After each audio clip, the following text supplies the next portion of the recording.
नमस्ते मित्रांनो, आपल्या चॅनलमध्ये तुम्हाला सगळ्यांचं पुन्हा एकदा स्वागत आहे। व्हिडिओला चांगल्या प्रकारे प्रतिसाद देत आहे त्यामुळे ते मनापासून आभार मित्रांनो। आणि नवीन असाल तर चॅनलला सबस्क्राईब करायला विसरू नका। आणि आजचा जे एपिसोड झालाय त्यामधून फक्त एकच मुद्द्यावर बोलणार आहे, ते म्हणजे कॅप्टन्सीचा टास्क, ज्याला उमेदवारातून बाद करायचे त्यावरती बोलणार आहे फक्त मी मित्रांनो। दुसरं कोणतेही गाजर मी पितो खुपसणार नाही, तर व्हिडिओ स्किप करू नका। म्हणजे जे पॉईंट तुमच्याकडून मिस झाले त्यावरती मी बोलणार आहे मित्रांनो, त्यासाठी व्हिडिओला स्किप करू नका आणि एंडिंग पर्यंत नक्की बघा मित्रांनो। तर आपण चलूया कुठेही न लांबता आपण मुद्द्याला सुरुवात करूया मित्रांनो। तर मित्रांनो, पहिल्यांदा राखीला बिग बॉसने डायरेक्ट बाद केलं आहे, कॅप्टन्सीच्या दायऱ्यातून बाद केलं आहे। पण असं का केलंय? कुठेतरी बिग बॉसने अनफेअर केलं का असं वाटत असेल आपल्याला, पण तसं नाहीये। राखीला बिग बॉस मध्ये कॅप्टन व्हायची कधीच इच्छा झाली नसती, तिला इंटरेस्ट पण नाहीये, कारण की ती फक्त ड्रामा आणि एंटरटेन, ते पण कोणत्या, कुणाला चिडवून तर कुणाला भांडून, अशाच प्रकारे या वेळेस तर दिसत आहे। मागच्या सीझनला चांगल्या प्रकारे एंटरटेन केलं पण यावेळेस थोडासा डबागुल आहे मित्रांनो। तर व्हिडिओ स्किप करू नका। तर मित्रांनो, आता राखी बाद कुणाला करेल हा प्रश्न आपल्याला पडलाच असेल। तुम्ही एपिसोड बघितला, पण मला वाटलं राखीचं आणि रेवाचं जरा 2 आठवड्यात भांडण जास्त होते। कोणत्या ना कोणत्या मुद्द्याला राखी गचकरण्यासारखं रेवाला खाजवतच असते मित्रांनो। पण काय करणार, मलम कुठं काम येत नाही, रेवा तेवढं तिच्याशी भांडत नाही। तर मित्रांनो, असं वाटलं की रेवाला बोलवल, पण राखीने गेमच पलटला मित्रांनो। सगळ्याच्या माइंडच्या बत्त्या गुल झाल्या आणि दिसतं नाव राखीच्या तोंडात कुणाचं, राकेश बापटचं मित्रांनो। आता राकेश बापटला का केलं असेल? कारण की एवढ्या दिवसापासून राकेश बापटच्या मागे पोपटासारखी लागत असते की मला मिरची खायला भेटल, मला लाल मिरची खायला भेटल, मला हिरवी मिरची खायला भेटल। पण तिथे मिरची काय राखीला भेटलीच नाही मित्रांनो। डायरेक्टली बाद जाणून बुजून केलेले आहे मित्रांनो। कारण की राखीला वाटते की राकेश कुठेतरी ब्रह्माचा भोपळा आहे रेवाचा, म्हणजे रेवाच्या मागून त्याला वाटतं की माझा गेम स्ट्रॉंग आहे। तर तसं नाहीये, हा भ्रम आहे असं राखीनं दाखवून देऊन त्याला बाद केलं मित्रांनो। पण कुठेतरी मला राखीचा हा पॉईंट पटतोय मित्रांनो। तुम्हाला पटतंय का कमेंट मध्ये सांगा। तर आपण कुणाला बोलवतो? मागच्या वेळेस आपण चर्चेमध्ये बघितलं की मी जर टोळीचा म्हणजे काट्याचा भाग नसलो असतो तर मी प्रभूला नॉमिनेट केलं असतं, असं आपल्याला ऐकायला भेटलेलं। पण इथं वेगळ्या प्रकारचा गेम चालतो मित्रांनो, कारण की 2 ग्रुप आहेत, एक आहे काटा तर एक आहे टोळी। आता टोळी तुटलेली आहे ऑलरेडी, पण त्यामध्ये काही नवीन सदस्य जोडले गेलेत मित्रांनो, त्यामुळे पुन्हा टोळीचं फुल असं उमगलेलं आहे। आता त्या फुलाला काटे तर असणार, आणि ते काट्याचं काम करते ही काट्याची टोळी, म्हणजे टोळी नाही सॉरी काटा टीम।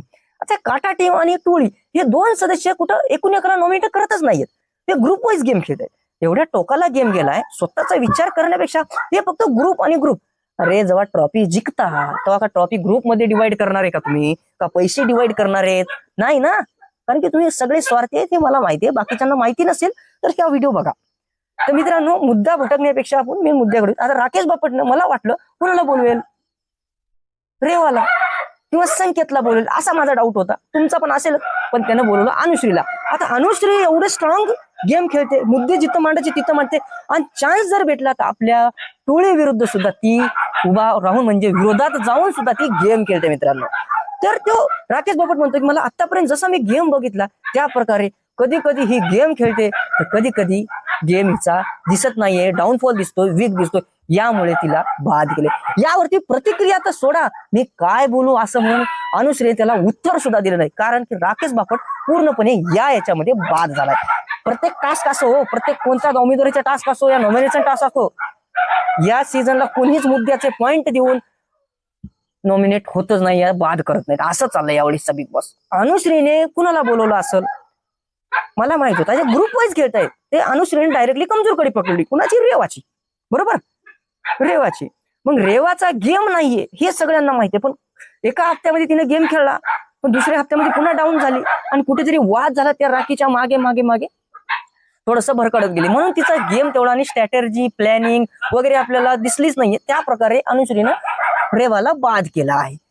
हे तर होणारच होतं असं रेवासोबत, पण रेवा फक्त मला वाटतं फॅशन करायला बिग बॉसच्या घरामध्ये, हे मी बोलत नाही मित्रांनो। मी बोललोय का, दिसलो तुम्हाला? नाही, ठीक आहे। मला वाटलं रेवा बदला घेईल काय, पण या टास्क मध्ये राखी नव्हतीच, मग रेवा बाद कुणाला करणार? विचार करायची गोष्ट आहे। आता 2 ग्रुप पडले म्हणल्यावर कुणाला बोलणार?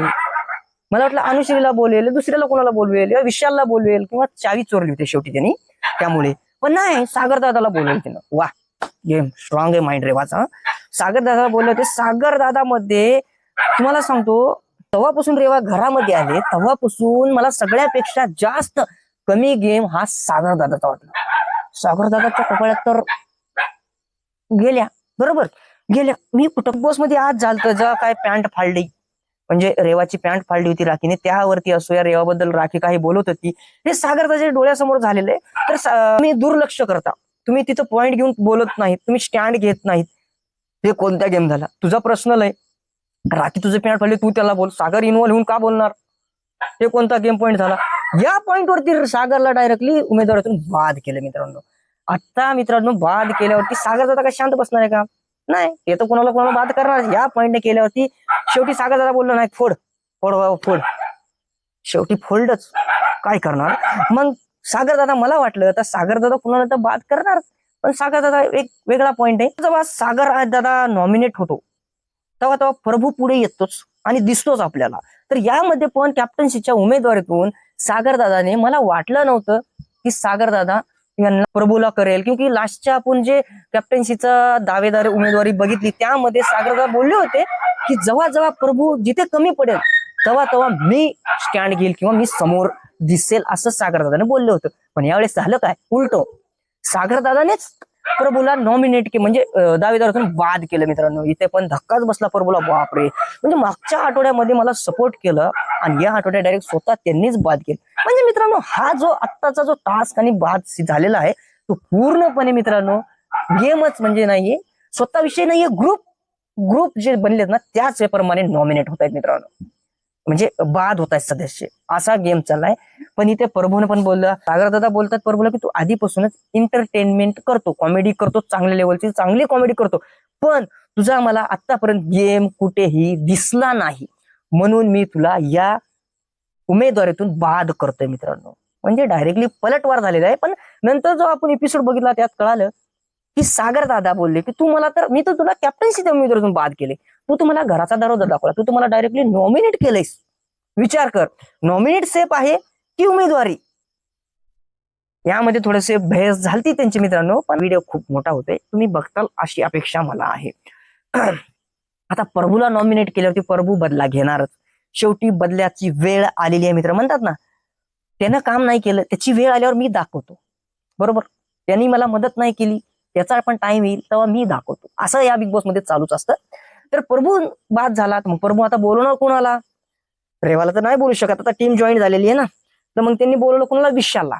जास्त शब्द नव्हते, कारण की विशाल स्ट्रॉंग आहे हे सगळ्यांना माहिती आहे. आणि त्याच्या प्रभूने शेवटी स्वतःचा बदला विशालला बाद करून मित्रांनो घेतलाच, 100% घेतलाच मित्रांनो. तर तुम्हाला लास्ट जर सांगायचं गेलं मित्रांनो, विशालने दीपाली ताईला पण बाद केलेले आहे. आता दीपाली ताईचा पूर्णपणे ग्रुपमध्ये गेम खेळती, एकटे इंडिव्हिज्युअली खेळण्याचा प्रयत्न करती, पण तिचा कधी सक्सेस होत नाही, असं विशालनं म्हणून तिला डायरेक्टली बाद केले. आणि बीच मध्ये गेम कोणते असो, कुठे काही असलं तरी ती सदा रडतच राहते मित्रांनो, आणि हे आपल्याला दिसतंय. आणि विशालने चांगल्या प्रकारे मुद्दा पॉइंट धरूनच तिला बाद केले मित्रांनो. फक्त बिग बॉसच्या घरात एकच असा माणूस आहे जो पॉइंट पकडूनच बाद करतो, तो म्हणजे विशाल. जिथं पलटायचं तिथं पलटतो तो, स्वतःचा वाचवण्यासाठी. ठीक आहे, पण नंतर तुम्हाला सांगतो, आता लास्टला राहिले दोन, कोण? संकेत आणि तन्वी. आता या दोघांमध्ये एक जर बाद झाला तर फिक्स कॅप्टन होणारच. काय तर मित्रांनो, इथं पूर्णपणे बिग बॉसने अनफेअर गेम खेळलाय. एकाला बोललो असतं तर एक कॅप्टन ठरला असता, पण नाही. दीपाली ताईच्या हातामध्ये एकीकडे संकेत आहेत, एकीकडे तन्वी आहे. आता बोलणार कोणाला, कन्व्हिन्स करणार कोणाला? इथं ठळक दिसत होतं मित्रांनो, दोन तर आहे काट्याचे आणि एक आहे टोळीचा. तर किती जरी कन्व्हिन्स करण्याचा प्रयत्न केला संकेतनं, तरी काही दीपाली ताई ऐकणार नव्हती, त्याला बाद करणार होती. इथं पूर्ण अनफेअर केलं. एका जर पॉईंट चान्स दिले असते तर 100% मित्रांनो तन्वीच कॅप्टन झाली असती, आणि दोघाला बोललं तरी तन्वी झाली. हे बिग बॉसला माहिती होतं का बिग बॉसने जाणून बुजून केलंय? हे मेन आपल्याला समजत नाही मित्रांनो. यावेळेसचा बिग बॉस खूप अनफेअर होतोय हे आपल्याला दिसूनच येते. त्या बडबड करू द्या, बोल बच्चन मारू द्या, काय करायचं, मी पुढे सपोर्ट करतो, XYZ असा जरी काही बोलला तरी दीपाली ताई त्याला सेफ करणार नव्हती, हे माहिती होतं. शेवटी त्याचाच भोपळा फुटला आणि ब्रह्माच्या मटक्यातून त्याला बाहेर काढलं मित्रांनो. नवीन कॅप्टन झाली कोण? Second time Tanvi Kolte. आता सगळ्याला सोलते मित्रांनो. तर मित्रांनो, असेच आपले काही बिग बॉसचे लेटेस्ट अपडेट येतात. आणि हा, तुम्हाला खरंच पूर्ण एपिसोड जर रिव्ह्यू बघायचा असेल लाईव्ह वरती तर कम से कम 100 कमेंट आले पाहिजे मित्रांनो. तर आपण जसा बिग बॉस एंडिंग होईल तसं आपण लाईव्ह यायला काहीच हरकत नाही. जर तुमचा सपोर्ट असेल तरच मित्रांनो लाईव्ह येणार. तरी 100 तरी कमेंट आले पाहिजे मित्रांनो. तर मित्रांनो, अशाच अपडेटसाठी चॅनलला सबस्क्राईब करा. आणि पुन्हा एकदा तुमचे मनापासून धन्यवाद मित्रांनो. जय महाराष्ट्र.